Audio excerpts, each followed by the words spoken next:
Hello students, welcome to SRIRAM's IAS. Welcome to this discussion of Anubhuti number 3. Thank you very much for giving this test. Thank you very much for coming in such a large number. We were overwhelmed to see such a large number of students coming and giving this test.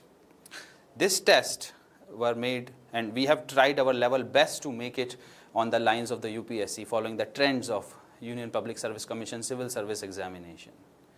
And I hope this has also helped you in your preparation, to check your preparation, to see where you stand. We have also released a All India rank for this. Must see how many marks you have got and try to improve, try to push yourself even further so that you clear the prelims with flying numbers.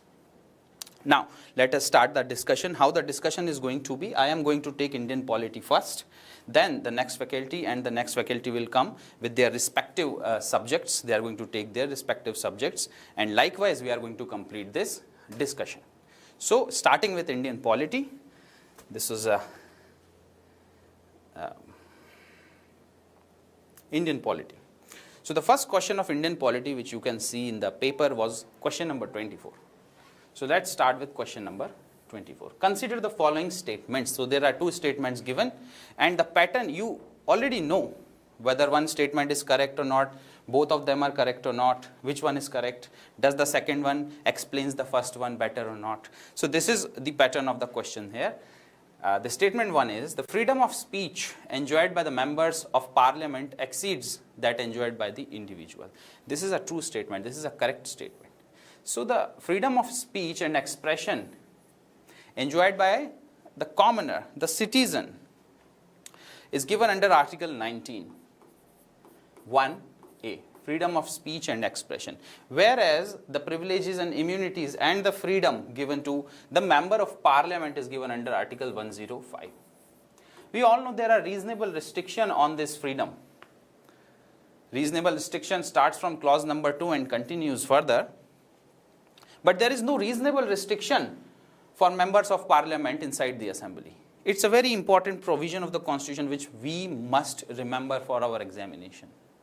Why under Article 105 several immunities are given? Why there are no reasonable restriction? Because it is important for the members of the parliament to be free when they speak because they are involved in a very important proposition, that is the lawmaking for the country. And hence it is required for them to speak freely, without fear of the contempt, without fear of being charged with civil or criminal charges.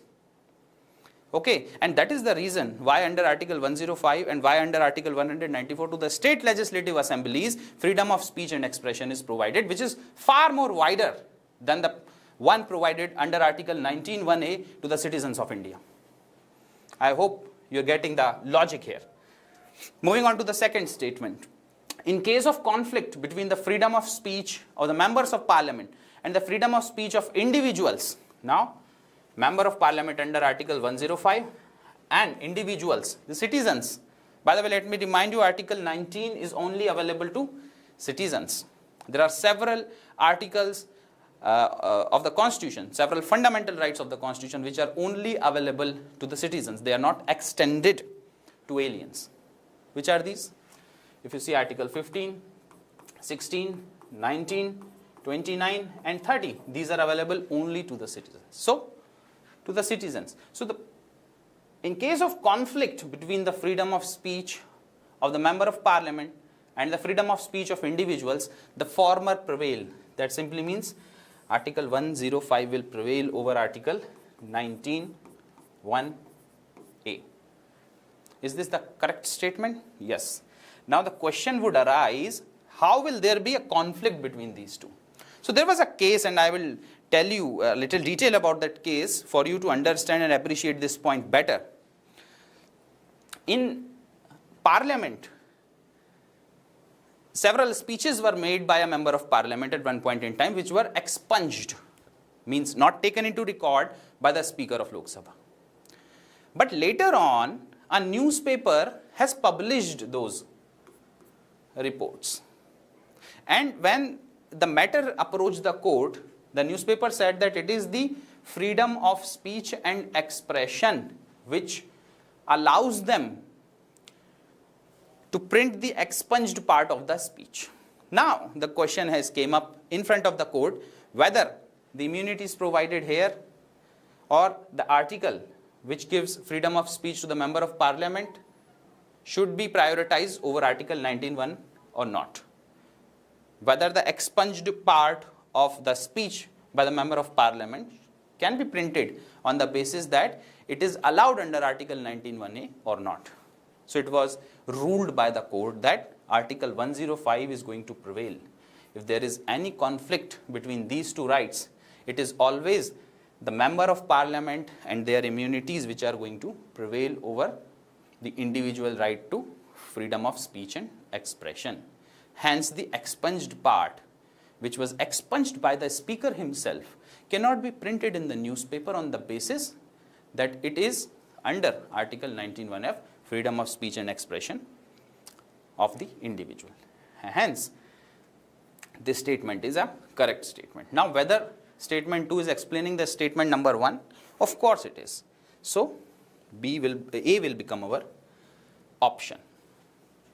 Both statements are correct and statement 2 is the correct explanation of statement number 1. Moving on to the next question. Which of the following acts provided for the inclusion of Indians in the Executive Council of the Viceroy and the Governor? Now, usually we confuse it with the Indian Council Act, which has expanded the non-official members. The non-official members could be Indians also, which can be included in the executive and the legislative councils. But only legislative council was expanded with Indian members. There was no Indian member in the executive council. This provision was added in the Indian Council Act of 1909, where executive council was expanded to include a member who was Indian. Okay. So this is the correct statement. The Council Act of 1861 is not the correct answer, but the Indian Council Act of 1909 is the correct answer. Satyendra Prasanna Sinha was the person who was included in the Executive Council in 1909. This is, we are talking about before the commencement of the Constitution. So B is the correct answer. Moving on to the next question. Question number 27. Consider the following statements. The representatives of the Union territories to the Council of States and the Houses of the People are elected in the manner prescribed by. So there are representation in the Lok Sabha and in the Rajya Sabha. The representation are from the states and also from Union territories. Union territories, some of them also have their own legislative assemblies, such as Delhi have one, Puducherry have one, Jammu and Kashmir have one. So, member from these union territories surely will be represented in the Lok Sabha and Rajya Sabha as are represented from states. What is the manner of election? So, when a member of the union territory from the assembly of the union territory has to be represented in the Lok Sabha, there will be direct election. And that direct election comes under the Union Territories Direct Election to the House of the People Act. And when a person has to be sent to Rajya Sabha to represent the Union Territory, the person is elected by this proportional representation by the manner of single transferable vote that happens under the Representation of People Act 1950. There is no direct provision in the Constitution written about the process or the procedure which has to be followed for the election of these members for the representation in the Lok Sabha and Rajya Sabha. Hence, statement number 1 will not be correct, but 2 and 3 will be correct. So, A will become our answer. A is the answer here. Moving on to the next one. The democratic form of government essentially have. So, what is the democratic form of government? You must have the knowledge of these basic ideologies. These are very important for the examination. Now UPSC is asking again and again about these issues. What is liberty? You must know. What is contained in the preamble of the Constitution? What kind of liberties are given? Equality means what? Status and opportunity. Sometimes UPSC play with words. Liberty of what? Speech, expression, faith, worship. All these you must know, because UPSC asks question on these basic things. And this is one of those questions. Democratic form of government essentially have what? So, elected head of the state. Is it democratic? No. The basic meaning of an elected head of a state is that the system is republican in nature. Where the head of the state is elected, it's the republican nature. Constitutional sovereignty, not necessarily the country is democratic if there is constitutional sovereignty. A country can be democratic and still the parliament can be sovereign like in Britain, or people can be sovereign like in India. Not necessarily a democratic form of government represents constitutional sovereignty. Okay? A representative government. Now, that is the true meaning of what democracy means. Democratic form of government has to include a representative government. It cannot be few people who are ruling or who are nominated by a head of the state. But the people who are making the laws, who are running the country, who are executing the laws, all of them have to be elected by the people. A representative government is the correct answer. Supremacy of the legislature. Now, this is a thing followed in Britain. Britain is also a democratic country. At the same time, the legislature is supreme in Britain. It is sovereign in Britain. But not necessarily this point represents the true meaning of democracy. The true meaning of democracy is reflected in a representative government. C is the answer. Moving on to the next question. This is question number 29. The provision of part 4A of the Constitution of India. Now, see, this is question number 29. Previous one was question number 28. Previous was 27 and then was 25. So, we are going in sequence. According to the question paper which was provided to you, the Indian polity section starts from question number 24 and moving on to 25, 6, 7, 8, 9. So, let's begin with question number 29. The provision of part 4A of the Constitution of India. Now, you know this was added by the 42nd Constitutional Amendment Act in 1976. It represents duties. Okay? It has also been amended. They are not justiciable. All these things we know about duties. What is the first statement here? So, duties are collectively the duty of the state. Duties are, in a way, we can say, it is the citizen of India which should follow the duties. But can the state follow the duty? That is the question. State is made up of people. So, in a way, we can say collectively, it is the duty of the state as well. So, fundamental duties are the duties, collectively are the duties of the state as well. Not only the duty of the individuals, but also the duty of the states as well. I hope you are getting the logic. This is the correct statement. Are both positive and negative in nature. So, if you read the text of fundamental duties, you will understand there are provisions in that which says that you should respect the freedom struggle, the national anthem. You should, be respectful towards the environment. You should protect the environment. These are the positive things where you have to do something. What is the negative nature in this? That you have to stop yourself from doing something. That's the negative nature. Abjure from violence. Must not do violence. That is the negative nature. You should not do anything which degrades the dignity of women. Now that's the negative nature. So to do something shows the positive nature. To stop oneself from doing something shows the negative nature. And if you read the texts of the duty, you read all the duties, you will find both the positive and the negative nature present there. There are duties which compel you to do something, and there are duties which compel you to not do several things, such as abjuring from violence, such as not doing anything which degrades the dignity of women. So the statement is a correct statement. Since duties are not the justiciable part, such as the directive principle of state policies, but both of them can be used in the interpretation of the Constitution.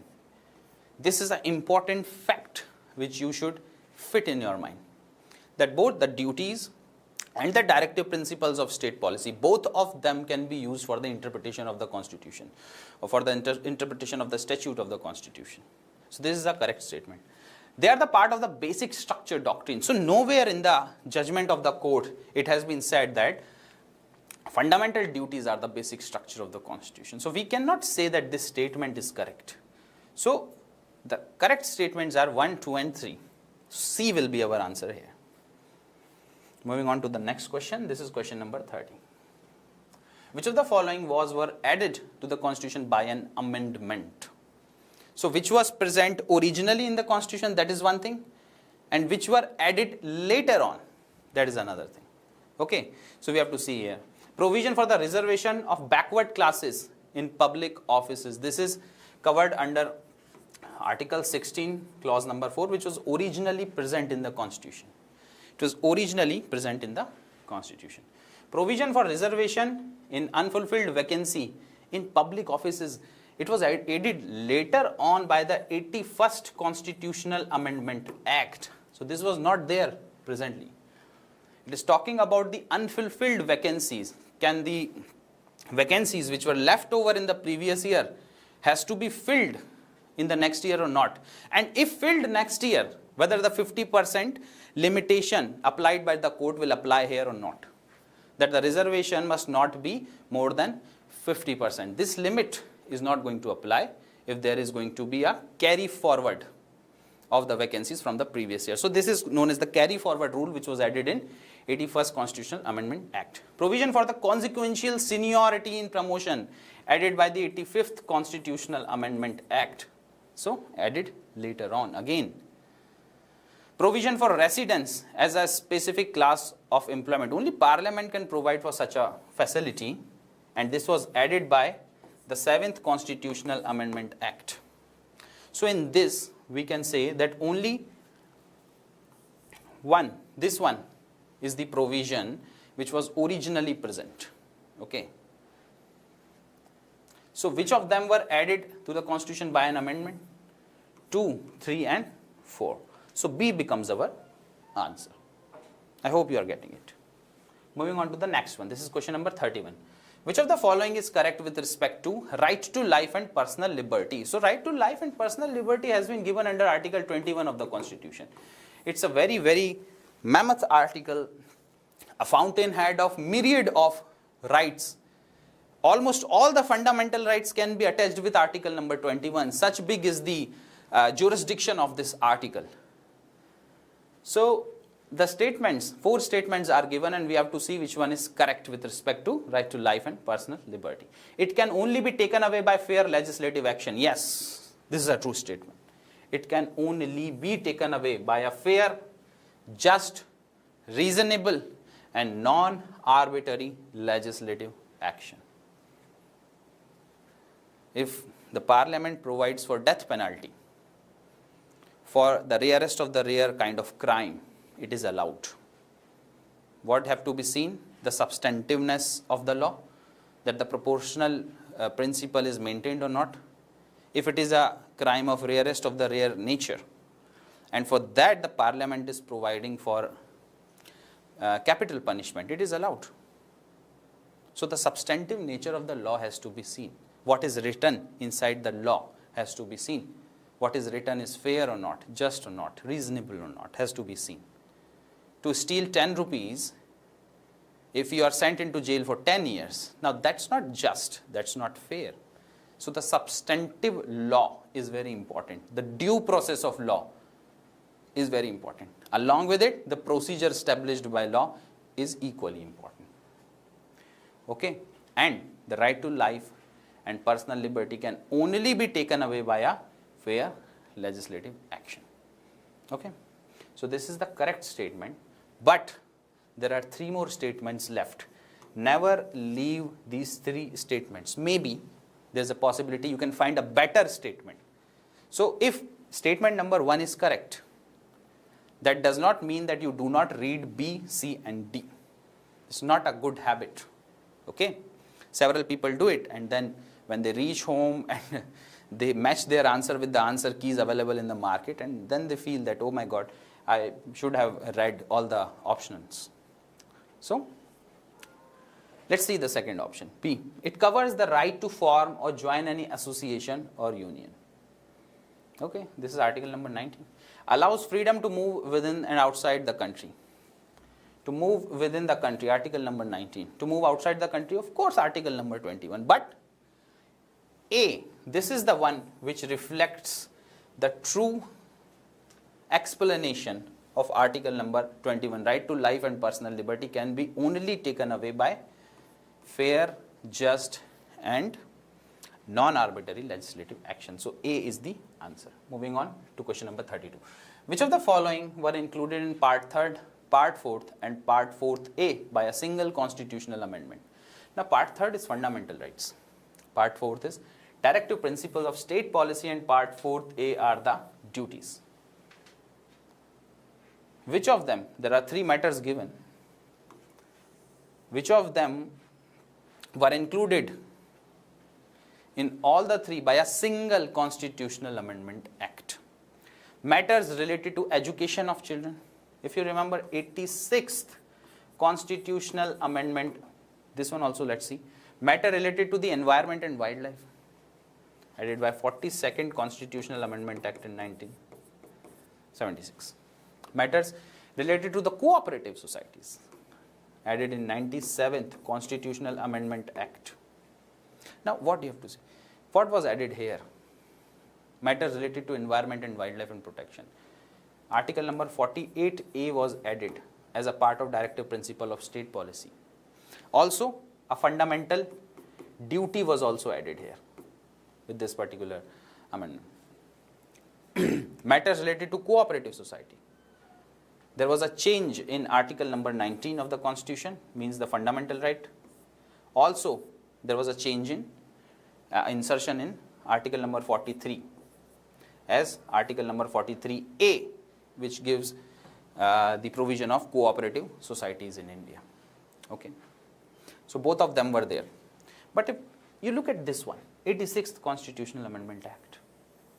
When you look at 86th Constitutional Amendment Act, you will realize it added a fundamental duty.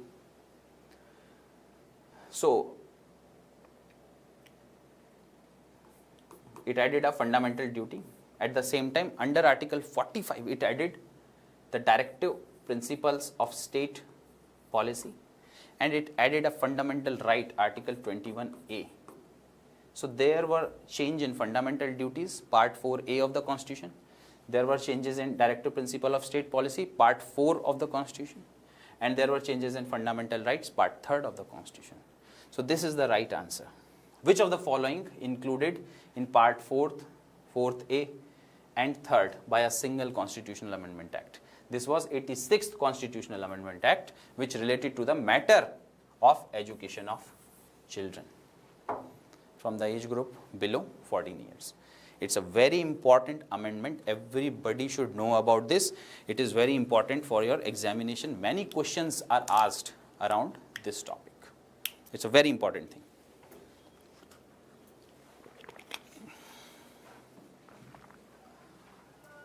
Moving on, question number 33. Which of the following best explains freedom?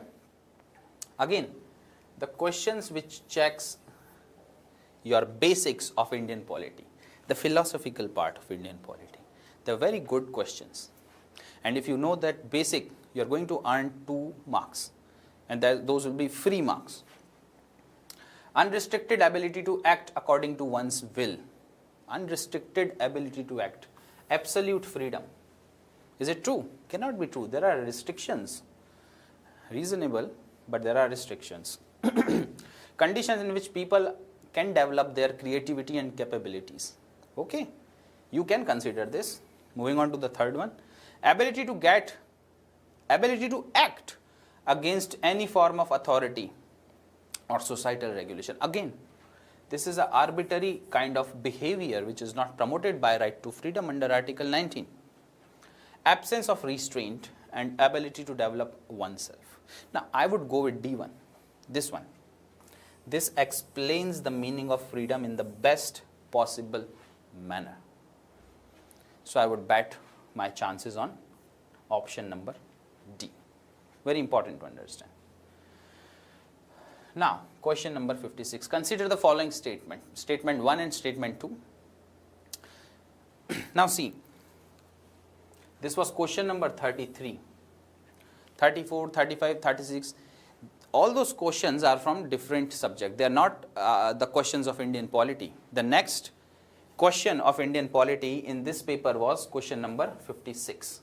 So turn your pages, go to question number 56 and see another question of Indian polity. Statement 1 and statement 2 are given. Let's see. Parliament cannot abridge or take away any of the fundamental rights laid down in the Constitution. Very convincing. Looks as if this is correct. There are going to be many arguments on this. There were many arguments on this. But we have to mark it wrong because it is the essence of the fundamental rights, which is the basic structure. So Parliament cannot abridge or take away any of the fundamental right laid down in the Constitution. Parliament has power to do so. Parliament has done that already when in 44th Constitutional Amendment Act, it has omitted Article 31, right to property. And this happened in 1978 after the basic structure doctrine came into existence in 1973. This has happened afterwards. So Parliament does have the power to change the Constitution, to abridge or take away the fundamental rights. Also, it can enrich the fundamental rights. For example, if you see by 42nd Constitutional Amendment Act in 1976, secular and socialist words were added in the preamble. Preamble is also a part of basic structure.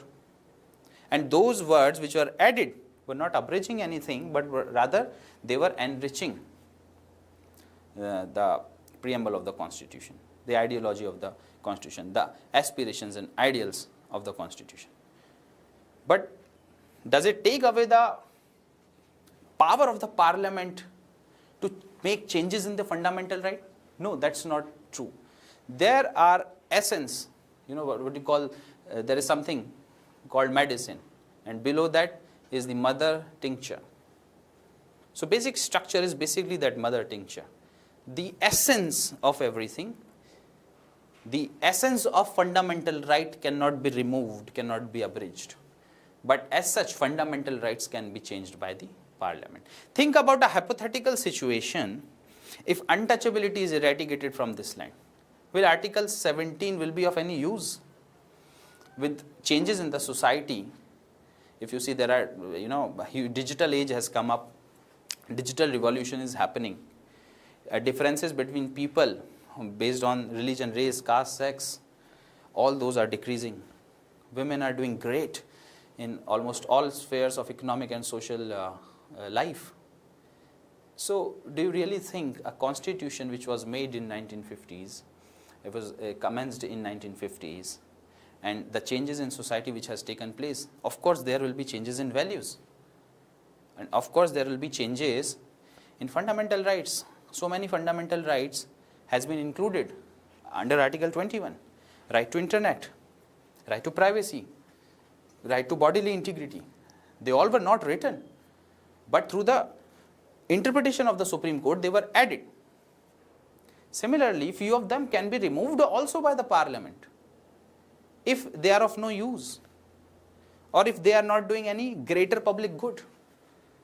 But the basic essence of those fundamental rights, from where they originate, that mother tincture, that cannot be removed. That is the part of the basic structure doctrine of the Indian Constitution. I hope you are getting it.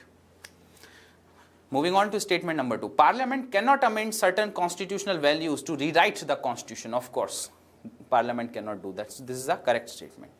So we will go with statement number D. One is incorrect and statement number 2 is correct.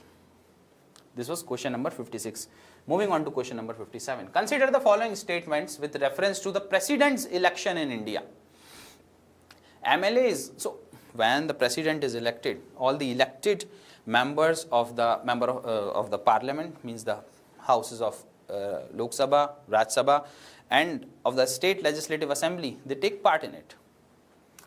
So the statements about the value of votes of MLA. So there is a formula, there is a basic formula. Let us understand that basic formula, then we are going to move on to the statements. So value of the vote of MLAs for the presidential election, how is it calculated? Population of the state. And in denominator we have to keep the elected member of legislative assembly, okay, not the council, only members of legislative assembly, that too the elected members of the legislative assembly, multiplied by 1 upon 1000. This is the formula for the value of votes of the member of legislative assembly for presidential elections in India. Now once you have understood this, let us move on to the statements. MLAs, member of legislative assemblies of state with larger population, have more value of votes compared to the state with smaller population. Now see, the value of vote is directly proportional to the population here. So of course a member of legislative assembly from Uttar Pradesh, which has huge population, the value of vote of the member of legislative assembly of Uttar Pradesh is going to be more than the value of vote of any other state, because Uttar Pradesh have huge population, and population is an important criteria to calculate the value of vote of a member of legislative assembly. So one more thing which we have to understand here, the value of vote of all the member of legislative assemblies of that one particular state is same. For example, the value of vote of all the MLAs of Uttar Pradesh is going to be same, but the value of vote of MLAs from UP and MLAs from MP or from Gujarat or from Haryana would be different, because population is different of different states, because the elected members in the legislative assemblies are different, the number of members. So statement number 1 is correct. Why? Because the value of vote of a MLA is directly proportional to the population of the state. Let's see. Statement number 2. The value of votes of MLAs increases if the number of elected MLAs are more in a state. Value of vote increases if the number of elected MLAs are more in a state. Now, you see, the value of vote is inversely proportional, not directly, but inversely proportional to the number of elected MLAs. And hence we can very well and safely conclude that the value is going to decrease. So the statement is not a correct statement, and hence we are going to go with only 1 as our statement. This is the correct answer. Question number 57. Moving on. 58. Consider the following statements about the in-house procedure. Now this is a new thing. It is in news nowadays. A question has been asked in ANUBHUTI number 3. A question can be asked in your prelims examination. It is a very important topic, you must understand this. Consider the following statements about the in-house procedure to ensure accountability in the cases of judicial misconduct of judges. Burnt cash has been found recently from the house of Honorable Justice of the Delhi High Court, and for that judicial misconduct, an in-house procedure has been kicked in. Now this in-house procedure is an important procedure to uphold the accountability of the judiciary. This is a procedure which has been developed by the judiciary through several judgments of the Supreme Court. Okay. In K. Veeraswamy case, that was in 1991, this thing was first came up, and to avoid the frivolent and unnecessary complaints made against the judges of the Supreme Court and the High Court, some immunities were given. Okay. Now, let us see the statements here. It is a formally recognized procedure by the Constitution of India. No. Constitution of India only talks about impeachment of the judge when it comes to judicial misconduct. Under Article 124 and 217. It only talks about the impeachment process. Okay. So this in-house procedure is not a formal procedure, although it's a formal procedure applied by judiciary.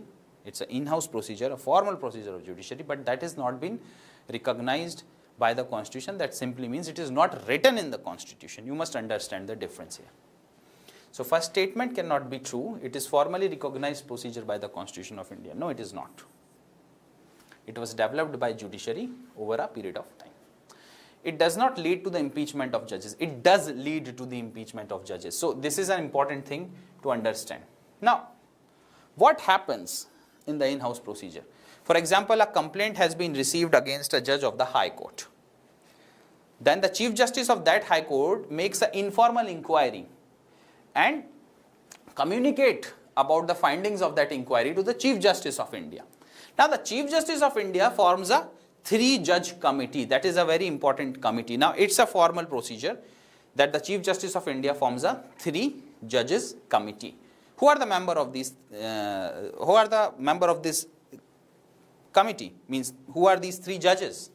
If you see closely, 2 Chief Justices of different high courts and 1 Justice of another high court. Okay, so there are 3 justices in that country, in that committee.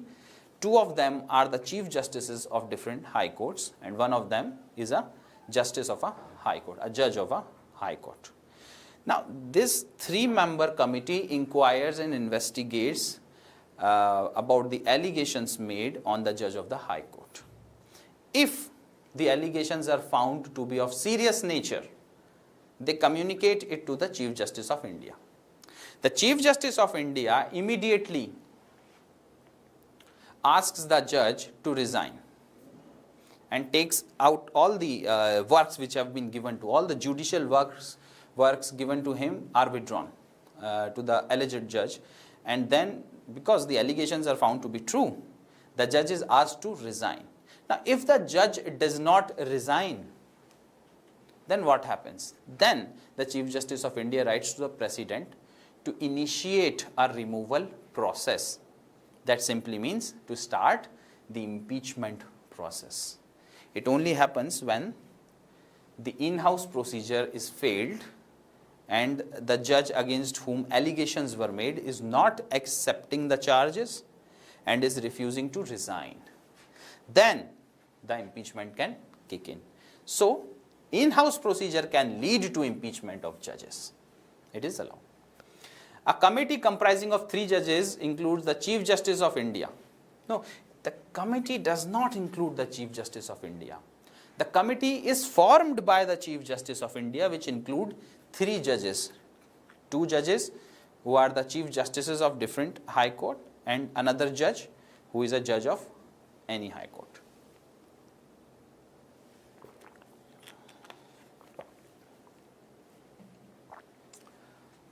So, statement 2 is the correct one and statement 3 is not the correct one. So, statement 2, it does not lead to the impeachment. It does lead to the impeachment. So, statement 2 is also not correct and statement 3 is also not correct.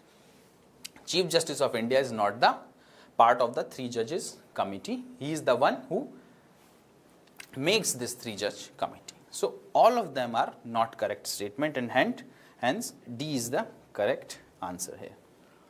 Moving on to the next question. 59. During the proclamation of national emergency due to war or external aggression, what can happen? Freedom to assemble peacefully without arms can be taken away by the executive order. Now, this is provided under Article 358 of the Constitution. If you see Article 358 of the Constitution, if the emergency is imposed under Article 352 on the grounds of war and external aggression, Article number 19 is automatically suspended, or you can say the right to move to the court for the infringement of Article 19 is automatically suspended, and hence it is not the President who orders the suspension of right as happens in Article 359. Okay, no President's order is required for the suspension of Article number 19 if the emergency is imposed on the grounds of war and external aggression. I hope you're getting this. So statement number 1 is totally correct. The right to move to the court against infringement of right to equality, means article number 14, can be suspended by President's order. Yes, under article 359 it can be done. Yes, except article 20 and 21, by President's order, all the fundamental right, or we can say article number 32, your ability to approach to the court for justice, that is suspended. Fundamental rights as such are not suspended, but your ability to move to the court is suspended. Remedies are suspended. So this is a correct statement. A person accused of a criminal act can be required to give a sample of handwriting as evidence to support prosecution against him and her. It's a very tricky statement. Some people mistake it with article number 20, self-incrimination. Article number 20, clause number 3 talks about self-incrimination. Now, during any emergency, on any ground, article number 20 and 21 are not suspended. People mistake this thing as self-incrimination. Now, what is self-incrimination? It is the physical statement which you give against yourself. You become a witness against yourself. That is not allowed. Okay? Being a witness against oneself is not allowed. But for investigation, if you have to give your blood sample, your DNA sample, your handwriting sample, your signature and its sample, your urine sample, all that is allowed. You have to give it to further the investigation. That is not included in self-incrimination. Self-incrimination is only about witness against oneself. That the police forces you to give statement against yourself, or you give statement against yourself in the court of law. That is self-incrimination. Okay? So this thing is not included, and law can take the samples of handwriting as evidences. So this statement is a true statement. Yes, can be required. So all of them are correct. Looks like all of them are correct. C is the correct answer. Moving on. Question number 60. Which of the following functions as quasi-legislative, quasi-judicial and quasi-executive body? SEBI, does it work as quasi-legislative body? Yes. It does make rules, regulation, passes on notification. There are orders which are given by it. Is it a quasi-judicial body? Yes. It looks into the matter when there is a breach. Okay. Is it a quasi-executive body? It implements all the rules and regulations made by it. So we can say SEBI. And similarly, the Election Commission of India and the Reserve Bank of India, all of them are quasi-legislative, quasi-judicial and quasi-executive bodies. So all of them are the correct option. Moving on to the next one, number 61. A writ of habeas corpus can be issued in which of the following? A person has been detained under a martial order. Now, one thing you have to understand about article number 32, 226 and habeas corpus. Habeas corpus means brings the body. Is there a lawful detention? Is there a detention which is against the procedure made by law? There is where the writ of habeas corpus is issued. Whether the detention which is made, the arrest which is made is lawful or not. To check the constitutionality, to check the fairness, justness and reasonableness of the arrest, of the detention, that is what is checked or investigated in the court of law. When the court says, bring the person who was detained, bring the person who was arrested, and then we are going to check whether the detention was fair or not, was according to the procedure established by law or not. That is where habeas corpus is issued. Now, habeas corpus is not issued when the procedure was according to the law, when substantive nature of the law was there. Okay. So, in this light, now we are going to read the statement. A person has been detained under martial law. So, if martial law has been imposed, then the detention of the person is allowed. There are several rights which are given to the military also during martial law, and if they are detaining a person who can be a problem, it's a lawful detention. It's a detention according to the procedure established by law. So why will habeas corpus be implemented here? A person arrested for contempt of court of contempt of parliament. So when contempts are made, one thing is important, that when the person approaches the court for the contempt of court, there is no question of habeas corpus. The legal question is something else, that whatever a person has done really attempts to contempt of legislature or contempt of court or not. So there is no question of habeas corpus in this case. A person arrested or detained in contravention of the procedure established by law. Now this is the correct statement. If there is an unlawful, unjust, arbitrary arrest or detention of a person, then the court can investigate into that detention, investigate into that arrest, and issue a habeas corpus writ. So statement number 3 is correct. A person arrested or imprisoned for criminal offences. So for criminal offences, lawfully, if a person is arrested, then why habeas corpus will be issued? This is something we have to see. Article 22 is completely applied. If a person is arrested for any criminal offence, the grounds are told immediately. The whereabouts of the person, in which location he has been taken, have been told to the nearest of the kins. A legal representative has been provided to the person. The person is presented in front of a magistrate within 24 hours. All these things are done. From where does the habeas corpus comes in? Habeas corpus comes only when the detention is illegal. That you have been detained for no reason at all. You have been arrested for no reason at all, or for false reasons. So if the arrest or the detention is unlawful, habeas corpus comes in. Only 3 is correct. Okay. Moving on to the next question. Consider the following matters. So there are 4-5 matters are given, and the question is, how many of the above matter require the establishment of tribunals only by the parliament? So tribunals can be established by the state assembly and by the parliament both. And we have to tell in which of the following matters the tribunal has to be established only by the parliament. Okay? Foreign exchange, industrial labor, elections to the parliament and state legislature, taxation, all these things, number 1, number 2, number 3, number 5, the parliament as well as the state legislative assemblies have the power to establish tribunals.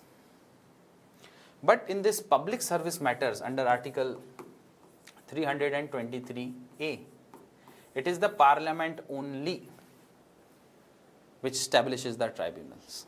Tribunals for public service matters. Under Article 323B, tribunals can be formed by parliament and state legislative assemblies both, but they are not formed for public service matter but are formed for any other matters. So for public services matter, it is only the parliament which can form the tribunal. It's a very tricky question, very important question. You must understand and remember this fact. Maybe asked in your upcoming examination. So only 1 is correct. Moving on to the next question. This is question number 85 again. From question number 62, we have jumped to question number 85 because in between questions of different other subjects are there. They are not the questions of Indian polity. Consider the following statement. High courts are empowered to issue writs for the enforcement of fundamental rights within their jurisdiction. Yes, under Article 226, it's a true statement. Parliament by law can empower any other court to issue writ exercisable by the Supreme Court within its jurisdiction. Yes, this is also correct. It is the power of the Parliament to give the power to issue writs to the courts. Not only Supreme Court and High Court, which they have the power, they have the constitutional power because it is mentioned in the Constitution. But think about a situation where a local authority, a judicial authority, or the district court is given power to issue writs for fundamental rights and for other things. It can also be done by the act of Parliament. So both of them are true. But see, second one is not explaining the first one. So you must be vigilant on this aspect, whether both the statements are true or not. And if both the statements are true, second one is explaining the first one or not. In this statement, both are different statements. Both are very different statements. So both of them are correct, but there is no nothing which sort of links them, where the second one is the explanation of the first one, and hence we are going to go with B as our option. Moving on. 86. Freedom of trade, commerce and intercourse throughout the territory of India is a fundamental right. Is it a fundamental right? No, I don't think so. This is not mentioned in the fundamental right. It is a natural right. Natural right can be many rights. It doesn't have the boundary.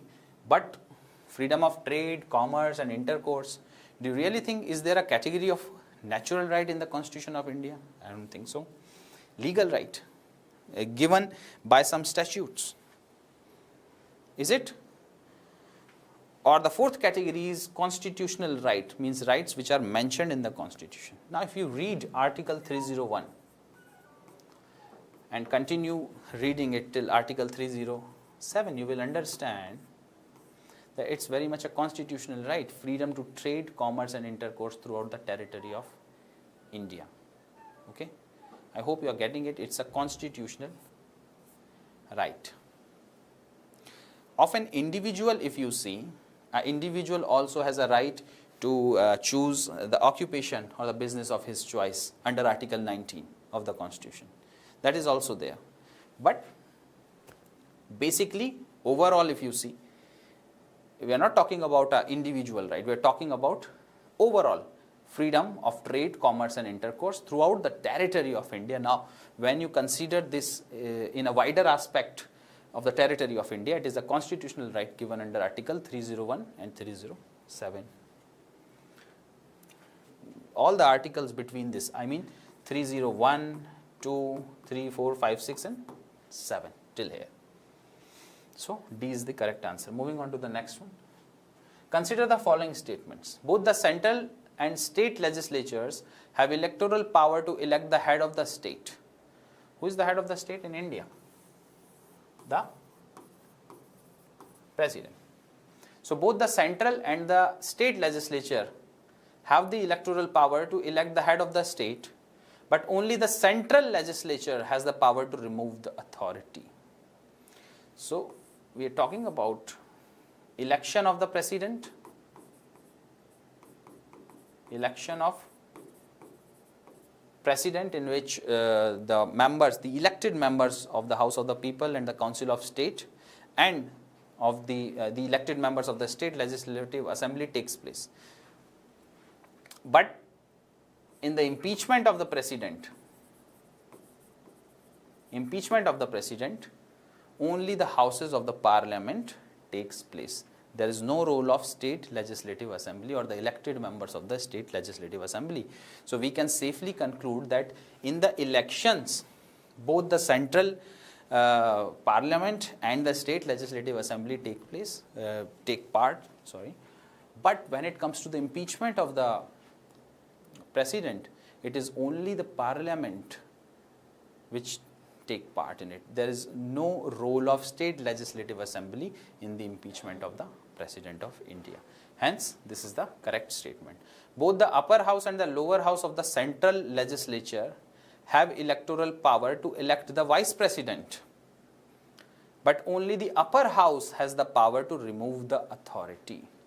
So, in order to remove the authority, the vice president of India under Article 67 of the Constitution, a resolution with majority has to be passed by the Council of State. By majority, the then majority, the effective majority.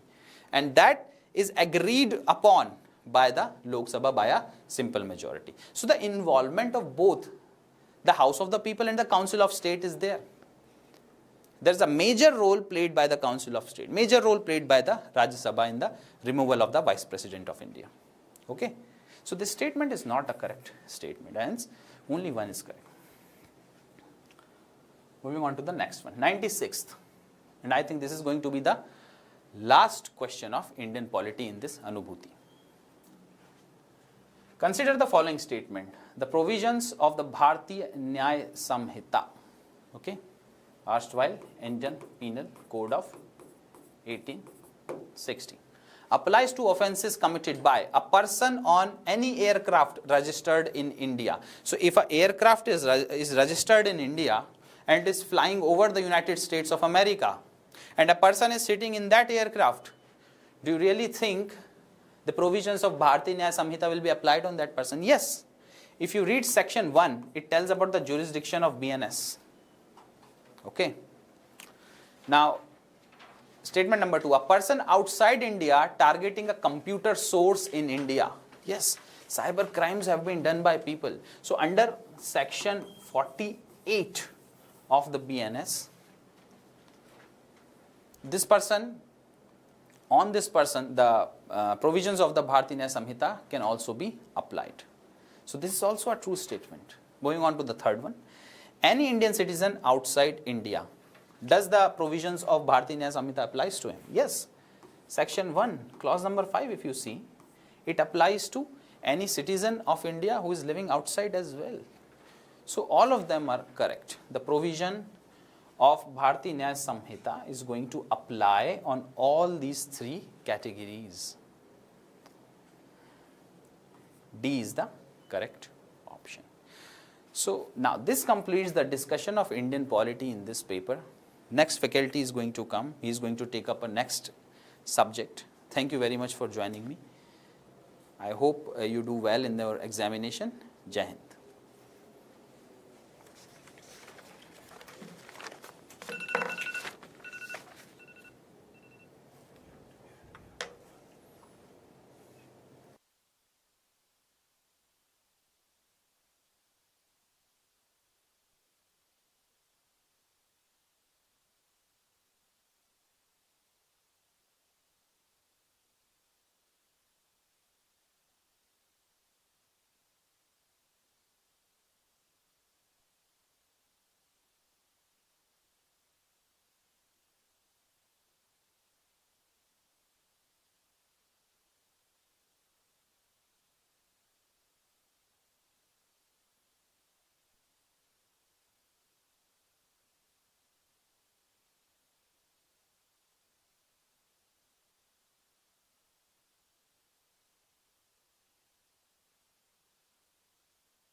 Hello and welcome to Shriram IAS। अभी तक हम जो discussion कर रहे हैं, this is all about Anubhuti test third which was conducted recently in our test centre and we saw a massive crowd joining in from all around the Delhi area and online most of the students have approached us. इसके साथ साथ what we have seen is that students have been liking this test. Why so? Because there has been a portion in all the questions which has been kept that it integrates the factors which usually UPSC takes care of in its exam. Now without wasting the time, we will start the discussion and we will see question number 1. Before we start the discussion or before we go deep into the discussion, I want to tell you that you need to keep your pen and paper ready, make running notes and revise with me. All the concepts which have been asked in economy, we will revise them thoroughly. Plus, there will be value addition in the questions, so you need to make your running notes along with that. Now, understanding this first question, the question which was asked in Anubhuti test is basically about inflation and the indexation of inflation. Now, understand this, indexation or inflation indexed bonds was asked by UPSC in its PYQs. One, That is why this indexation comes into picture. Now, one more thing, why was this question asked in Anubhuti was because this question and this topic of indexation per se, the indexation of long-term capital gains to the inflation has been continuously in news. ठीक है, 2023, 2024 and 2024 May, this comes in the spectrum of current affairs which you need to prepare. Therefore, this concept is basically dealing with both the static part and the current aspect. Now understand the question. It says cost inflation index. Cost inflation index. Whenever I teach economy, what do I say? That break the term, break the term. Now break the term, cost inflation index. What is cost inflation index? It is notified under Income Tax Act, leave it aside. NSSO does it, leave it aside. You must remember about the index. Why? Because one thing, it is part of your static. Done. Second, it is part of current affairs discussions as I have shown you abhi recently. Now understand, it is used to calculate long-term capital gains tax. Now, if all the three statements are correct, then we have, if all the three statements would have been incorrect, then there is no sense of asking this question. One thing, it means this question has been asked, there should be a statement or there should be something which we must be aware of because this has popped up in your exam.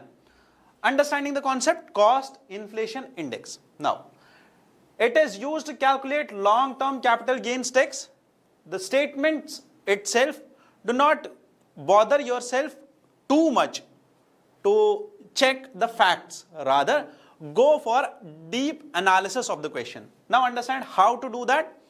This CII is every year issued, but is it issued or published by NSO? No. It is issued and published by CBDT. Okay? It is done and notified and published under the Income Tax Act of 1961. Two things. Third, it is used to calculate long-term capital gains tax. The statement is true. Now understand the basic understanding behind the text.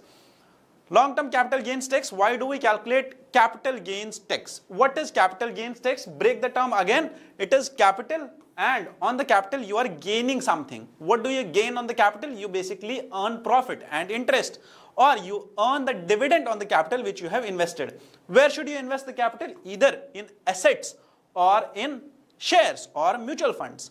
Now, which capital is termed as long-term capital? That capital or that investment which is of more than 3 years, and that one which is invested in shares or mutual funds but for more than a tenure of 1 year or equal to 1 year. That can be classified as a long-term capital. Now, once you're done with long-term capital, then understand what is the gain on this capital. Everything which is earned after the investment, everything which is earned after the investment, that is, the asset has earned the return, the share has earned the dividend, the mutual fund or the bond has earned what? The interest. After that interest is earned and it is credited to the account of what? Who has invested this. Once it gets credited, this has to be taxed. ठीक है? इस पे tax लगेगा. Who will apply the tax? Government will apply the tax. And why should government do this? And how is this gain calculated? Understand, this gain on any capital can be of two reasons. One, this asset has performed well in the sector. Its demand has increased, it has performed well, it has grown well, it has earned profit, and therefore it gained. Once it earns profit, therefore it should be taxed as per the normal procedure. But there can be another way due to which or through which this asset or this share or this mutual fund has gained. How will it gain or how will its value increase is because of inflation in the market. Now, in order to remove the effect of inflation, what we do is we do indexation. That is, if this person A, in whose account a sum of rupees 1000 was credited because his asset gained 1000 rupees. In order to remove the effect of inflation on this 1000 rupees, we index this to the cost inflation index. It is done by CBDT, it is published annually, and its benefits of this indexation are that it provides us, this indexation provides this investors a sense of security alongside investment, and they do take care of the inflation in the market. Done. So without fearing this inflation or the effects of inflation in the market, what basically they are doing is they invest more, and this leads the market perception. It basically increases the market perception and it leads to more investment in the market, which eventually leads to more growth in the economy. Done? चलो next एक और चीज है जो हमें याद रखनी है, that is after the benefits, how is it calculated? Two things. One, what was the purchase price of this asset? Second, what was the inflation cost? Suppose there was 10% inflation cost, then we will decide what is the sale price. For example, the purchase price was rupees 100, the inflation cost was 10%, that is 10 rupees. Therefore, what is the selling price? Suppose the asset was sold at 200 rupees. Therefore, what amount shall we get is 90 rupees. This 90 rupees is a capital gain. This 90 rupees shall be taxed at a percentage set by the government. Done. Gain minus inflation cost leaves us an amount which shall be taxed by the government at a percentage. Moving to the next question, this is question number 35. Why 34 and 35? Because these are the questions which deal with economy section. So do skip the in-between questions, because the other faculty will come and take care of those questions. Now understand one more thing. Question number 35 talks about inflation. It says inflation and growth are usually complementary to each other. Second, higher the inflation, higher the growth. Third, slow growth, high inflation can exist in the market. Now understanding this question and the format which has been taken care of in this question, basically I do tell my students in one of my series which we deal in PYQs basically. एक और series चलती है जिसमें PYQs discuss करते हैं at a stretch of economy. Wednesday को ही live होती है शाम को 4 बजे वो क्लास भी, so you can join that also. Now understand this question. There was only one question which UPSC asked in this format, in which it used 3 statements, and that was asked in 2024 only. Till the history, till now 2025 आने से पहले तक एक ही question ऐसा आया हुआ है. Now understand the 3 questions, because why am I again highlighting this? It might appear that आगे जाके क्वेश्चंस और आएंगे इस फॉर्मेट पे यूपीएससी में. Inflation and growth. How is inflation and growth relevant to each other? Because inflation and growth are complementary to each other. That the first statement is correct, because if you understand the concept of inflation and growth, a mild inflation or a moderate level of inflation is necessary for growth in the economy. That is why our monetary policy and RBI's inflation targeting is basically having the fundamental target of keeping inflation at 4% plus minus 2%. Why is this target set? Because a moderate level of inflation is necessary for economic growth. But once this inflation gets higher, it might create problems in the economy. Why? Because the prices will jump, they will shoot, the money will lose its purchasing power. The people who are holding the money, who are holding the currency, you, me, who have notes in their pockets, this note will lose what? It will lose its purchasing power. For example, there was a case in Venezuela in which we saw the Venezuelan crisis. We saw that a basket full of notes couldn't buy a wood log or a bread loaf. Why so? Because the money lost its purchasing power. The people lost their trust in their own currency. Therefore, if you see a higher inflation will lead to higher growth, this statement is not true. Because as I explained to you, higher the inflation, more inflation which goes out of control leads to what?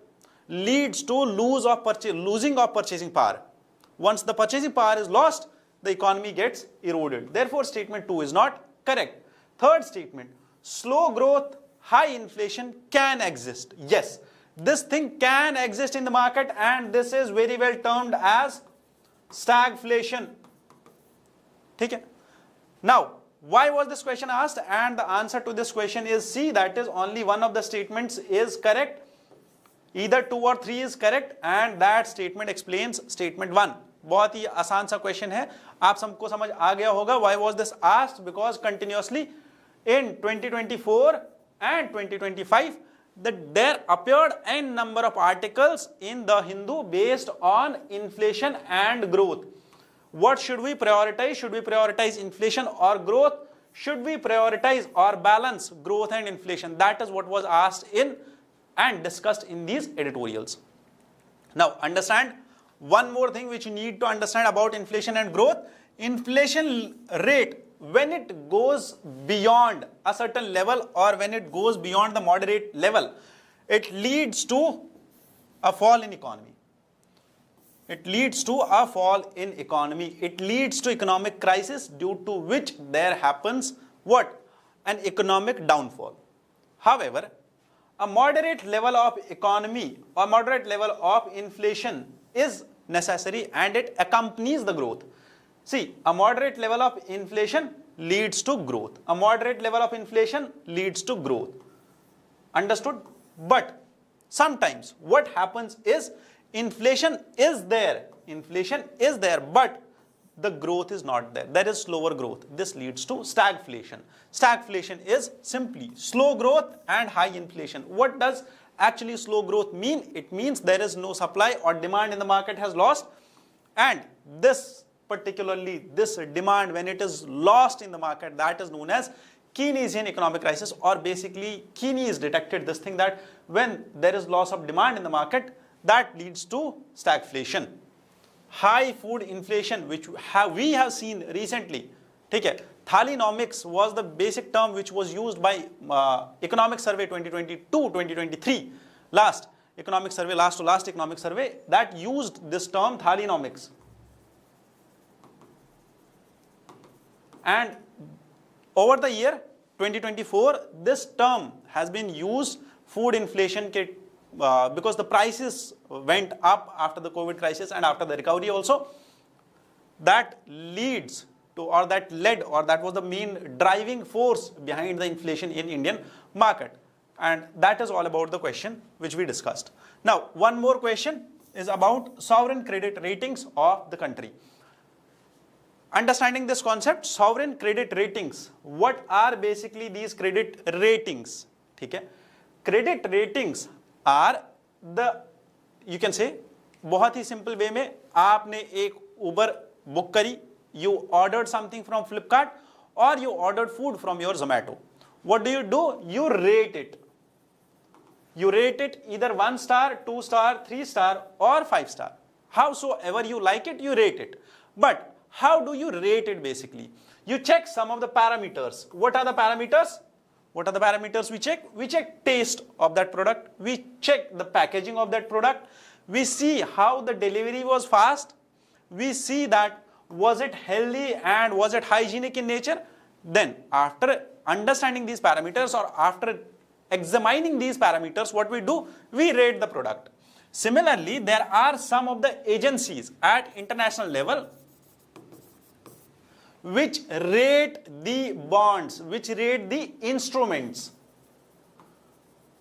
Instruments of what? These are the instruments of either commercial, you can say the money market, or these are the instruments of capital market. Suppose they are bonds, they are sovereign gold bonds, they are, you can say anything, or you can say the assets, you can say masala bonds, you can say debentures, or unsecured promissory notes. All of these, or global depository rate, these receipts, GDRs, or participatory notes, these instruments are basically rated by some of the agencies. Now, understand that these credit rating agencies, why do they play an important role in market economics? Once a bond is issued by a government, this bond needs to be subscribed by people. this bond needs to be purchased by people. If this bond is not purchased, the basic objective behind this issuance of bond, behind the issuance of this debt security gets lost. Why is a government issuing a bond? Because it wants money, it wants people to subscribe to it, give the money to the government so that government can invest that money in some form of the public expenditure. Done. So that government finances its own expenditure on the public. बहुत ही simple terms में इसको समझा जा सकता है ऐसे. But if this bond is not subscribed, or if people are not willing to pay to the government or invest in the government securities, what will happen? This government will not get funds, or there will be problems faced by government to raise funds from the market. And why should people subscribe and why shouldn't people subscribe? What is the factor, main factor due to which people will not subscribe to the bond? People will check the parameters of this bond.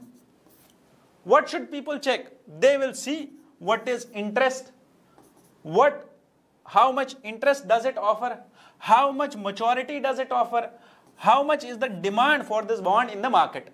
That is all people will check. But in spite of people, there are some of the agencies which basically check these parameters. Understood? Who are these agencies? These are these credit rating agencies. What do? They check all of these parameters and then they rate the bond. They rate it 1 star, 2 star, 3 star, triple A, triple B. ठीक है? They rated B, double A, B. Understood? They rate it. They rate these bonds. Now, if the rating decreases, what will happen? Government or this bond will be disadvantaged at a cost that people will not subscribe it. Very simple. If people will not subscribe it, what will happen? The country is more likely to face difficulty in the market borrowings. Very simple. Now understand. Again, this was in news continuously. S&P, India's rising water stress, sovereign credit profile was decreased, currently rated as Baa3. This is also a rating. Okay. Again, this was in news continuously. What is sovereign credit rating? Sovereign credit ratings, they are basically issued by Moody's, S&P and Fitch. Understood this? Now, why do they do this? Because they assess the global credit. They assess the global capital, that where this capital is going, in which instrument and in which bond actually this capital is attracting. For example, Indian government issues a bond in the international market. Where does it attract the money from? US, Europe, Japan, all the investors from the world will subscribe to it. That is why they will assess that where the global capital will go or where it is going. This will vary the investor perception also. Why? See, why should I tell you this, or why is there these things on the PPT? Because UPSC asked a critical question. A critical question was asked about money multiplier.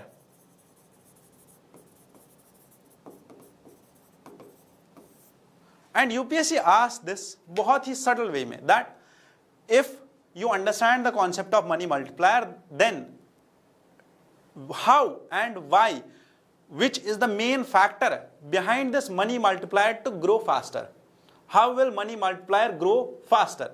The only reason and the only option which was correct was there needs to be a habit of banking. The habit of banking in the population should increase. Once it increases, this will lead to money multiplier to increase more. Therefore, if the investor perception in the market is correct, then only the people will invest in that market. They will invest in that security. Therefore, public perception is important. This public perception gets eroded and created by these rating agencies. How do they create? Recently, this controversy was there that Indian market or Indian government is facing high inflation and high debt burden. Due to these two things, the perception changed and people started going away and these ratings were decreased. Due to which Indian government, basically the chief economic advisor, criticized all these rating agencies and said that their transparency, their methodology is not transparent, it is opaque, and the methodology which they follow behind the ratings is subjective in nature. As I said, The methodology which you will follow while you rate a food from Zomato, जब आप Zomato से खाना order करोगे और उस time पे जो आपकी रेटिंग होगी वो सब्जेक्टिव होगी, आपके टेस्ट के ऊपर है. If a person is facing cold, अगर वो सर्दी बुखार हुआ पड़ा है और वो Zomato से कुछ भी ऑर्डर करता है, बहुत ही अच्छा बिरयानी ऑर्डर कर लिया, उसको टेस्ट आएगा ही नहीं, वो 0 रेट दे देगा, 1 स्टार रेटिंग दे देगा. बट वहीं पे a person who is healthy and orders a food, dal chawal, he will find it very tasty. That is the point about the subjectivity behind these ratings. Understood? Chalo, that was about ratings. Now, next question. Next question is about bond yield and bonds. Bond price. There are 3 things which we need to understand behind bonds. Bond is a debt security. बहुत ही easy way में समझ गया. Bond is a debt security. What people will do once they face or once they see bond popping up in the market, people will go and subscribe to the bond. बहुत simple way में. Why will people subscribe to the bond? Because this bond offers something. What does it offer? It offers interest. It offers earnings. That you invest in a bond, it will pay you back. बहुत simple. Interest. Now, one more thing which it offers is that once you invest a principal amount, once you invest a principal amount, you will receive this principal amount back along with the interest which it will accrue over the time. Understood? One more thing is there which the bond will offer you, that is bond yield. So what is the basic difference behind price, bond price, principal, interest and yield? The terms are simplified for you in the upcoming slide. But before we go to the upcoming slide or revise the concept in detail, we need to understand the questions and see that how by our own understanding can we solve this question. The question says bond yield is inversely proportional to bond price and directly proportional to the interest rate it offers. It says that bond yield is inversely proportional to bond price and directly proportional to interest rate. ठीक है, बहुत simple way में. Interest rate बढ़ेगा तो yield बढ़ेगी, yield will increase. But bond price increase होगा, bond yield will decrease. बहुत simple way में इसको समझना है. The first statement. Once we understood the first statement, let's go to the second statement. The bond yield decreases with increase in bond price. Very well explained to you. The bond yield increases with increase in interest rate. Very well explained to you. Once the interest increases, yield will increase. Once the bond price increases, the yield will decrease. The bond yield decreases with the increase in bond price. Both the things have been correctly defined in statement 1. Now the students will say, sir, how do we get to know this thing that statement 1 is correct? बहुत easy. How do we get to know this thing that statement 1 is correct? Because that has never been asked in the statements. Statement 1 in this type of question, in 3 statement question, statement 1 is always by default correct only. That is the definition of the concept. You need to judge the concept based on 2 other statements, not the first one. That is why the answer to this question is that both the statements are correct and both of them explain the statement 1. A is the answer. Now, itna ho gaya? Understand that bond yield and bond price again has been in news and discussion on the Hindu, Business Line and other newspapers. The Mint has also covered it. In order to simplify the concept, I'll just illustrate it. A bond is a debt security which is given to borrower. What borrower will do? Which is issued by a borrower.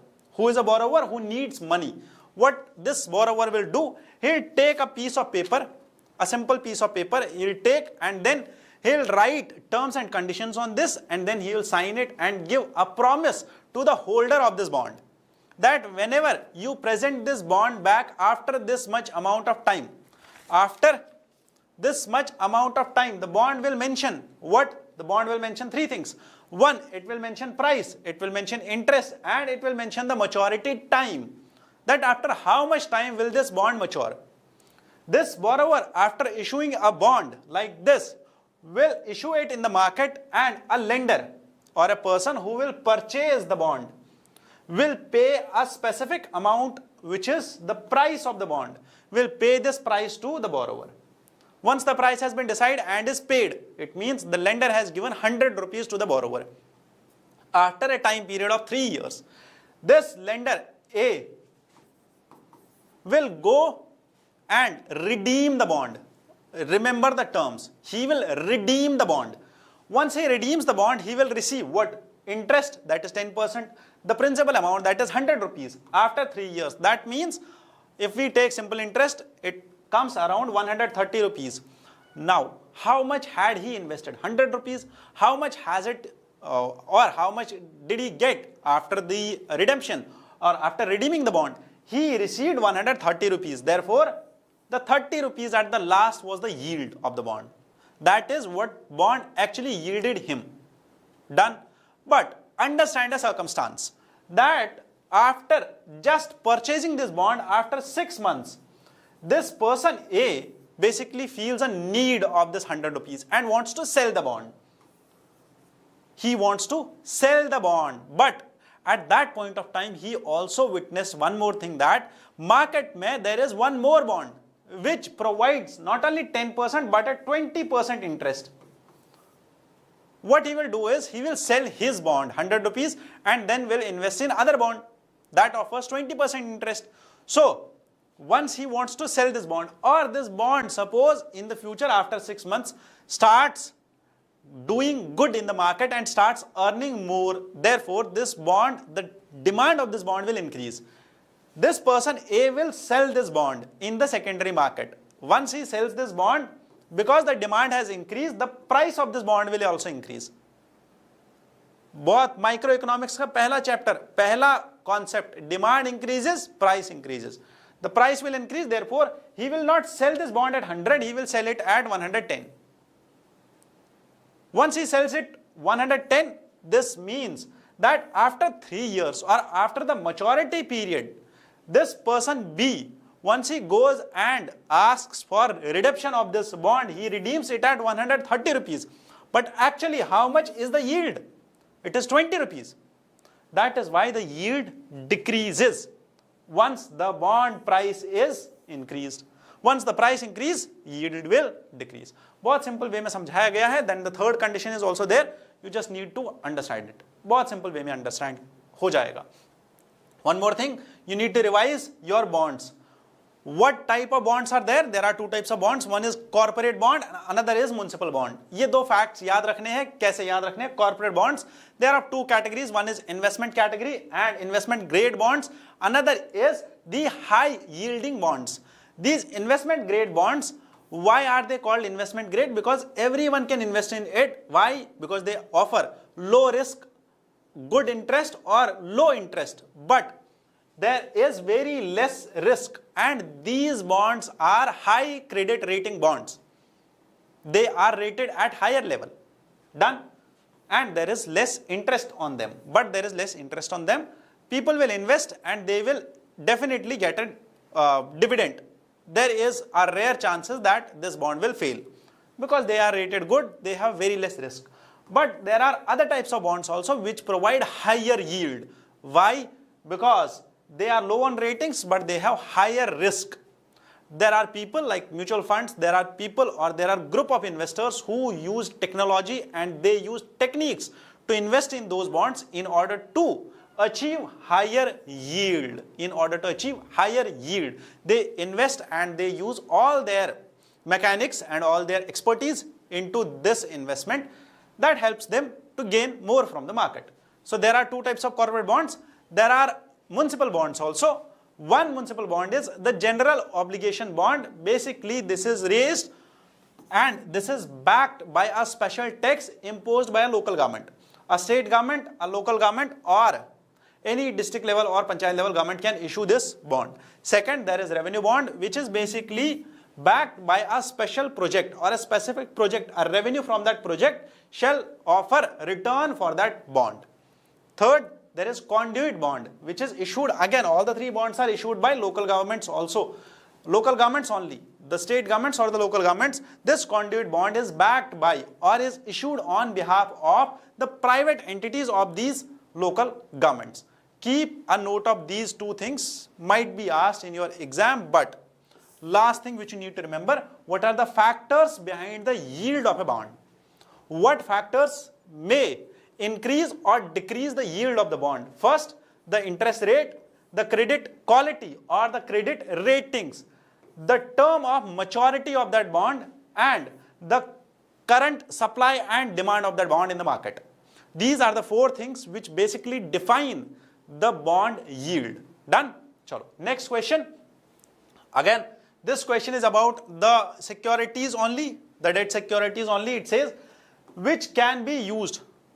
Basically, this says that which of the following or which of the above three treasury bills, MCLR or repo rate, which of the above rates, basically this should be the interest offered by treasury bills or the rate or the coupon rate. Basically, treasury bills are usually zero coupon instruments or securities. But what is the rate or which of the below is the rate which is offered and can be considered to define the external benchmark rate? In order to understand this question, हम आगे जा सकते थे, but let's just understand the answer of this question. Treasury bills and repo rate is basically, these are those two terms or those two rates which are defined by external agencies like RBI or government. Government issues treasury bills, Government of India issues treasury bills of 90 days, 182 days and 364 days. They offer an zero coupon or a coupon rate on them. ठीक है? A 4% coupon rate is offered on them. Repo rate is basically usually majority of the times or majorly defined by RBI only, that how much repo does it offer or the repurchase agreement does it offer. But when we talk about MCLR, so it was back in 2016 that RBI decided that it will move away from the concept of base rate to MCLR. Why? Because it wanted to create a benchmark. It wanted to create a benchmark for lending in the market. It wanted to create a basic benchmark for banks so that banks will lend faster, easier and in equal terms to all the people, so that the monetary policy which is set at the top level by RBI and Monetary Policy Committee will transmit to the lower levels of the economy. Therefore, by this objective, by this thought process, RBI actually wanted to achieve a faster monetary policy transmission. बहुत simple सी चीज है. Why? Because better monetary policy transmission will offer better opportunities for investment. It will lead to faster investment. It will lead to more growth in the economy. Very simple. Therefore, MCLR is defined and decided by banks themselves. This is already decided by banks themselves. But later in 2017, RBI actually constituted a group, an internal study group, to discuss and deliberate on MCLR, that whether this is actually achieving the objectives of monetary policy transmission or not. And this group recommended, internal study group recommended that MCLR itself has failed in achieving the objectives. Therefore, what we need to do is, we need to set a new benchmark rate, or we need to pursue banks or nudge the banks' behavior to achieve or to set their lending rates on some external benchmark rate. Now, which external benchmark rate can be considered to lend? MCLR is not, treasury bills and repo rates can be considered. Answer is A, 1 and 3 is the answer. Now, why not MCLR? Why this other? Again, this has been in news. Continuously पूछा गया है 2025 में, फरवरी में अभी recently news में था about this interest rate and external benchmark rates. External benchmark rates again in news. External benchmark rate again in news. ठीक है, continuously news में है. That is why this question pops up in your paper. Now understand monetary policy transmission. As I said, 2011 में base rate was defined. What is base rate?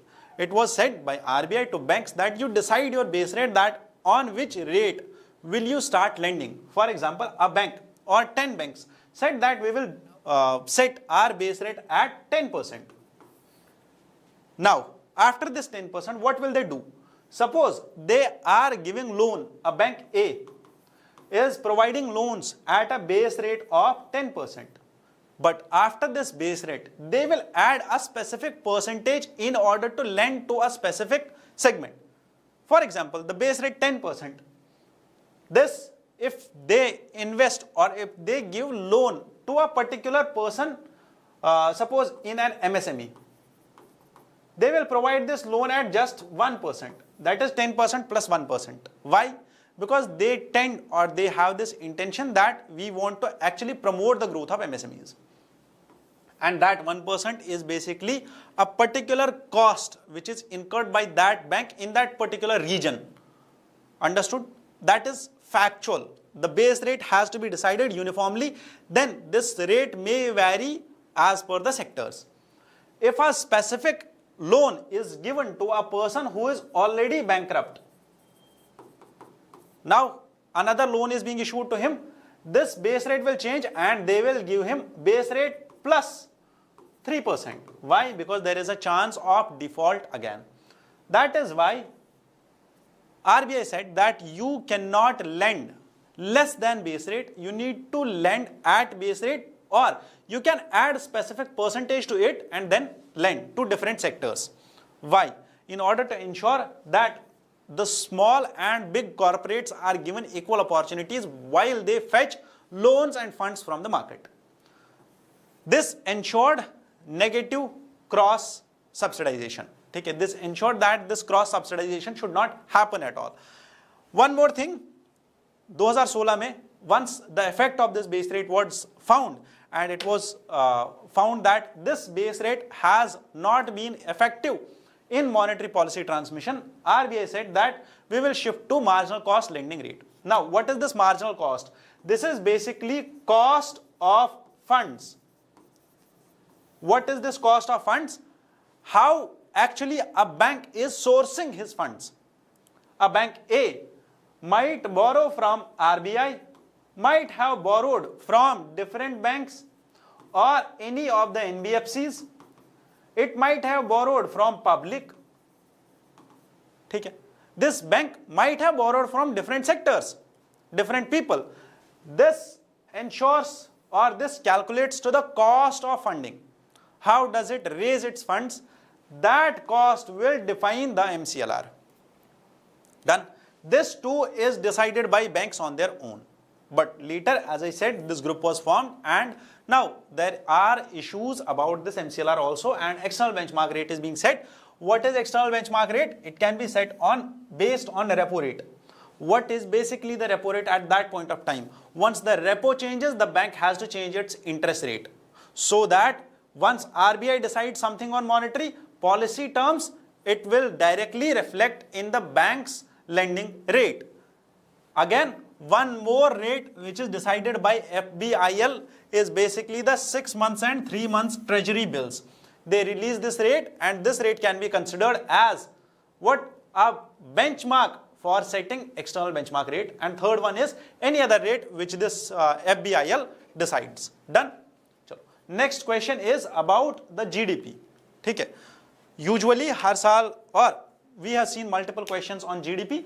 When calculating GDP using the income method. Now, without going in detail into the GDP, just focus on the term income. It says which of the following is included in the category of mixed income.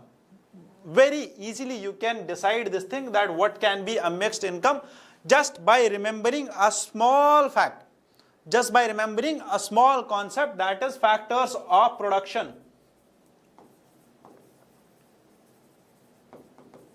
अगर इंसान को बस इतना पता होगा factors of production क्या है, what are the factors of production and what defines the income. What is income? Income is basically the value addition which you do in the production of any of the products. Suppose a person who manufactured this board laminated the board at the last of the production stage, and due to this lamination, this board costed or costs 1000 rupees extra than what it used to cost earlier. That is, he did a value addition of 1000 rupees, and due to this he gets a salary of 40,000 rupees in a week or in a month, sorry. ठीक है, that is the value addition, that is the income which he receives. Therefore factors of production are wages or salaries, one and the same thing, profits, interest and capital. These are the factors of production. Answer is C. That is, a person who is self-employed, that is, he is working on his own enterprise. ठीक है, he is working on his own enterprise. That is why it is called as a mixed income. He receives income being a worker, he receives income as a profit due to that industry. Done.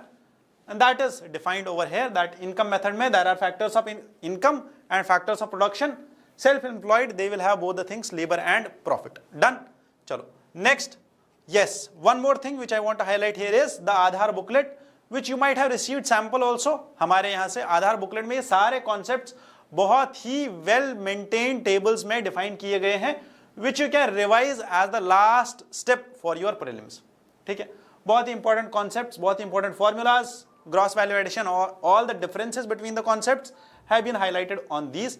We have one more question about capital market and financial market instruments. The question talks about instruments of this of these financial instruments. Basically these are the instruments of money market and capital market. Now understand what are these instruments. These are again the securities which are issued in order to raise funds. ठीक है, commercial papers belong to capital market, corporate bonds belong to this money market, and then state development loans belong to capital market. All the three pairs are correct. Now understand these. There are treasury bills, or the bill market includes treasury bills which are short term, issued for 91 days, 182 days and 364 days, less than a year. Remember, treasury bills are issued less than a year. For less than a year, that is why they are called as short term.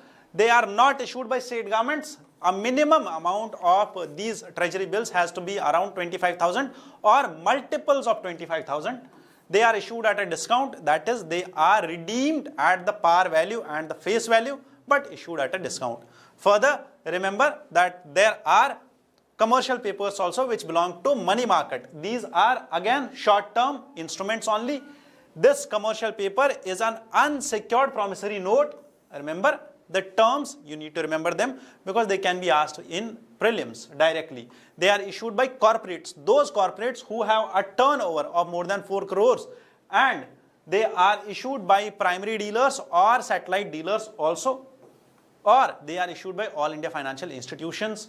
They are issued, and they are all. One more thing about this corporate bond is that this commercial paper is that it has to be of the validity till the time its rating exists. जहां तक इसकी rating होगी कि 1 साल के लिए इसको rating मिल गया 5 स्टार और इसको रेटिंग मिल गया AAA और BBB, its term has to be for 1 year only. That has to be remembered. Last में this has to be issued in 5 lakh or multiples of 5 lakh. What are the conditions for this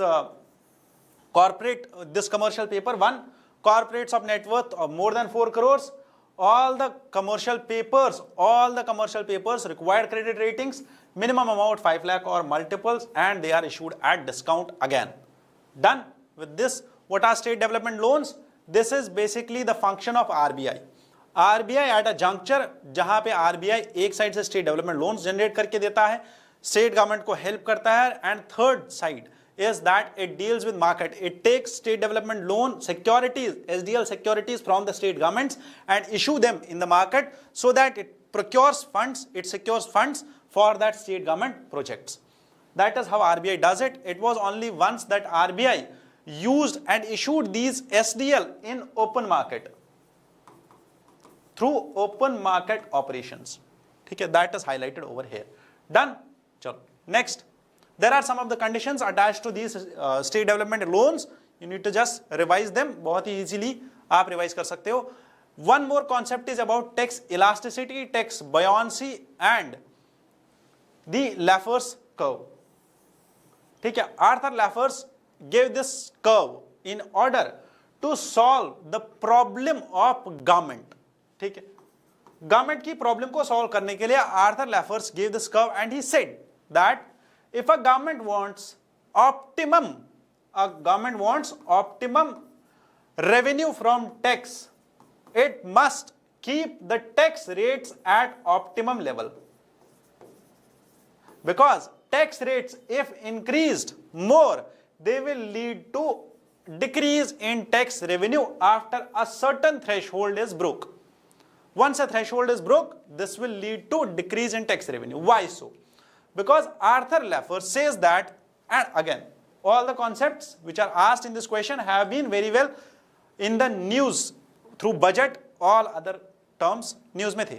Why? Arthur Laffer says that at a point which he calls revenue maximizing point, at a point when people feel that this tax is burden on themselves, what they will do, they will start tax evasion. They will start tax evasion. Now, tax buoyancy says that tax revenue which is received, how much is the percentage change in that tax revenue once your national income or your GDP increases. That is, buoyancy says the growth in the economy and the tax rate and the tax revenue, the percentage change in the tax revenue should go hand in hand. ठीक है, जितना growth होगा उतना ही tax revenue बढ़ना चाहिए. Tax buoyancy is that. It means that your tax reforms are aptly implementing in the economy. ठीक है, best, your tax administration is at good level. There is no tax evasion in the economy. Next is tax elasticity. You might have remembered, or you might have read this concept in microeconomics about price elasticity, demand elasticity. Similarly, there is a concept of tax elasticity which says that the percentage change in tax revenue should reflect the change in tax rate. The tax rate, more you increase the tax rate, your tax revenue should increase. Logically, that is elasticity. How much effect is on the increase of rate and increase of revenue. That will define the two things. Done, that is the change. One more thing which this Laffer's curve says is about buoyancy and tax elasticity. Now understand the question again. Tax elasticity includes or indicates how tax revenue changes in response to the variation in tax rates. That is tax elasticity, tax revenue and tax rates. Tax buoyancy says how tax revenue responds to the changes in economic growth. That is revenue and growth. Both the statements are correctly described, and Laffer's curve gives the relation between tax rates and tax revenue. That is, the tax rate increases. After a certain threshold, it will start decreasing. The revenue will start decreasing. All the three statements are correct. We have one more question about loans taken by Indian companies from foreign banks, FDI in Indian businesses, and line of credit extended to India by foreign entities. Now understand, which of them can be recorded or is recorded under the capital account of India's balance of payments. India के balance of payment में capital account के side में कौन सा इन तीनों में से रिकॉर्ड होगा? Now one is loan taken by Indian companies by from foreign banks, FDI in Indian businesses, and line of credit. All the three statements or all the three of them are basically dealing with what? All the three of them are dealing with what? The credit which is generated by Indian companies from abroad. बहुत सही, समझ में आया? Now, what is balance of payment? Just revise this with me. Balance of payment is basically issued and compiled by RBI. What is balance of payment? It deals with all the outflow and inflow, of an economy in the market. ठीक है? It deals with all the outflow and inflow of economy in the market. Done. RBI compiles and disseminates this. RBI compiles and disseminates this balance of payment. What is balance of payment? It is an account. Account of what? All the transactions. Which transactions? Which is basically payments and receipts. All the payment which is done outside and received inside the country is basically the account which we call balance of payment. This is usually taken care for 1 year, एक साल का ये account होता है. Outflow, if the outflow of balance, so now remember this concept by your heart. Remember it, do not confuse it with exports and imports. बहुत सही से बोल रहा हूँ, remember it, ठीक है? Outflow and inflow. If the outflow in balance of payment is more than inflow, it will lead to deficit. It is not the exports and imports. If the exports are more and imports are less, that will lead to trade balance and trade surplus. This will lead to deficit of what? Balance of payment. Understood? Done? The question which we discuss right now is statement, this D is the answer of this question. Why D is the answer? Because all the statements above are correctly explained. Done? All the three statements lead to the instruments which can raise funds for an economy, which can raise funds for the companies or corporates which are inside the country. This comes under the capital account side of the balance of payments. Now understand current account and capital account of balance of payments. That is, this capital account includes goods and invisibles. Revise it with me. Merchandise account, which deals with the exports and imports, that is the differentiating factor between the surplus, that is the outflow and inflow in the economy. That is what I highlighted in the previous slide. Done with this. One more thing which you need to remember, that how actually current account and capital account leads to overall balance, and if the balance of outflows is more than inflows, will lead to deficit. Done with this. One more thing which you need to remember, balance of payment से बहुत सारे questions UPSC पूछ चुका है, ठीक है? Balance of payment को और थोड़ा डिटेल में जानने के लिए और थोड़ा डीपली एनालाइज करने के लिए you need to remember now what are the micro constituents inside invisibles inside this merchandise account. These are exports, imports, trade and services, software, travel, transportation are the examples of services, transfers और remittances, the compensation which is received by employees. This was the doubt once asked by a student to me just 2 से 3 दिन पहले, that how will we calculate this compensation or the salary which employees who are employed outside are receiving for India. They will be calculated in this capital side of this current account side. Now coming to capital side, it is FDI, FPI, that is the equity received, the debt flow, that is the loans generated from outside. That is what was discussed in statement 1 and statement 3 of this question. One more thing, commercial borrowings, external assistance and short-term trade and NRI deposits are also in the debt flow. Now remember, UPSC के लिए आपको अब ये 4 चीजें और detail में analyse करनी पड़ेंगी. Done with this. Last में we have the last question about de-risking.